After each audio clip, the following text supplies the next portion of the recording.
According to the 2012 estimate by the National Commission on Muslim Filipinos, or NCMF, there were 10.7 million Muslims in the Philippines. That is approximately 11% of the total population of the archipelago, composed of 7,107 islands. Most Muslims live in parts of Mindanao, Palawan, and the Sulu archipelago, an area known as Bangsamoro or the Moro region, while some have migrated into urban and rural areas in different parts of the country. Islam was first brought by Arab traders in the late 13th and early 14th centuries. 200 years before the Spanish invasion, these Muslim merchants originally came from present-day Malaysia and Indonesia. They landed in Sulu Islands and preached Islam to the indigenous population and built the first mosque in the Philippines in the town of Simunul in Tawi-Tawi in the mid-14th century. The Islamic propagation reached as far as the Kingdom of Tondo in current-day Manila in Luzon in the northern Philippines. It is notable to see that there was no clear record of armed conquest made by the Muslims against the local people, and it seemed that they embraced Islam voluntarily. Muslims believe that the past Muslims were invited into Islam by the good manners possessed by the preachers towards Islam. Different states and colonies embraced Islam without being subjugated by a Muslim military. As time went on, the Muslims prospered under these Muslim states, which had trade relations with nearby islands and even far-off countries like India and China. By that time, the Philippines does not exist yet as a country, rather as a group of islands where different sultanates rule over different lands, where many of these are Muslim governments. The first attempt to conquer the Philippines was made by a Portuguese sailor working for Spain named Ferdinand Magellan in 1521. He is also known for leading the fleet of ships that is first to circumnavigate the world. He was able to convert some people to Christianity according to historians, but he failed in Christianizing and conquering Mactan and Cebu in the central Philippines when a local Muslim chieftain, Lapu-Lapu, led a counterattack against the superior fighting force of the Spaniards, who were armored and wielded firearms. Lapu-Lapu led a group of warriors armed with machetes, sword, and bamboo spears and fought the well-armed and armored conquerors on the seashore. Lapu-Lapu killed Ferdinand Magellan, thus earning himself the title as the first Filipino freedom fighter. Lapu-Lapu is continually remembered today by having his silhouette used by the Philippine National Police in their official seal as a sign of bravery. When the Spanish returned to the Philippines in the mid-1500s, after the failure of Ferdinand Magellan to conquer Cebu, they conquered Manila, where they encountered more Muslims under the leadership of Raja Sulaiman, whose castle stood in the area, now known as Intramuros. This discovery led them to call the Filipino Muslims as Moros, which is in reference to the Moors who occupied Spain for more than 800 years, whom they have recently conquered by invading Andalus or Muslim Spain. In 1575, the Spanish started spreading Catholicism in the Philippines through the use of missionaries. But these missions are often accompanied also by conquest and invasion, where the vanquished Filipinos are subjected to forced labor and other cruelties.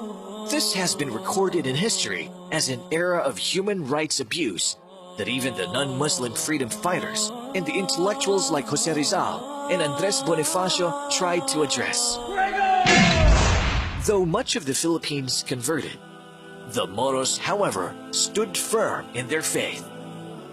Great Muslim leaders such as Sultan Kudarat of Mindanao and Raja Sulaiman of Manila continued the legacy of Lapu-Lapu in their fight for freedom. Upon the fall of Muslim territories in Luzon and Visayas in the central Philippines, most Muslims fled to the Muslim strongholds in the area that is now known as Muslim Mindanao or Bangsamoro.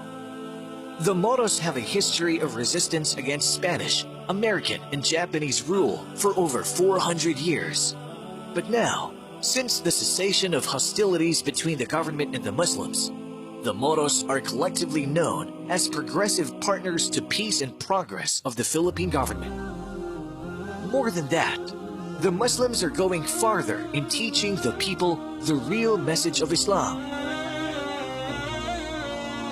Islam came from the Arabic root word aslama, which means to surrender, and another word salam, which means peace. Followers of Islam are called Muslims. A Muslim, therefore, is someone who surrendered himself to Allah and is at peace with his Lord and all other creations.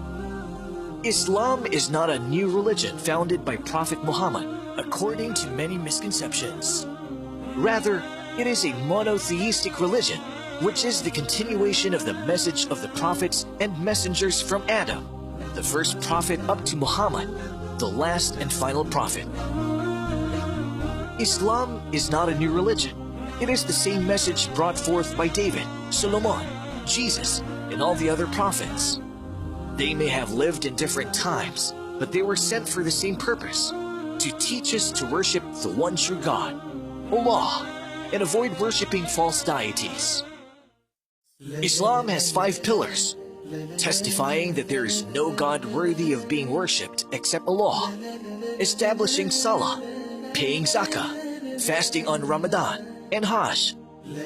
Islam enjoins all good deeds which are upheld by humans to be morally upright, but the most moral of good deeds is the worship of the one true God. While the greatest sin is that we associate partners to Allah by worshipping others other than Him. All these are strictly enforced, as Islam prohibits vice and other immoralities such as cheating, fornication, and terrorism. Allah is the proper name of God, the Creator and Sustainer. He created the universe and all that exists. He sent the prophets and messengers and the revelations with them in order to teach mankind to worship Him alone without partners, and to avoid the worship of other gods other than Allah, and to teach us that which is upright and moral. There is no God worthy of being worshipped except Allah.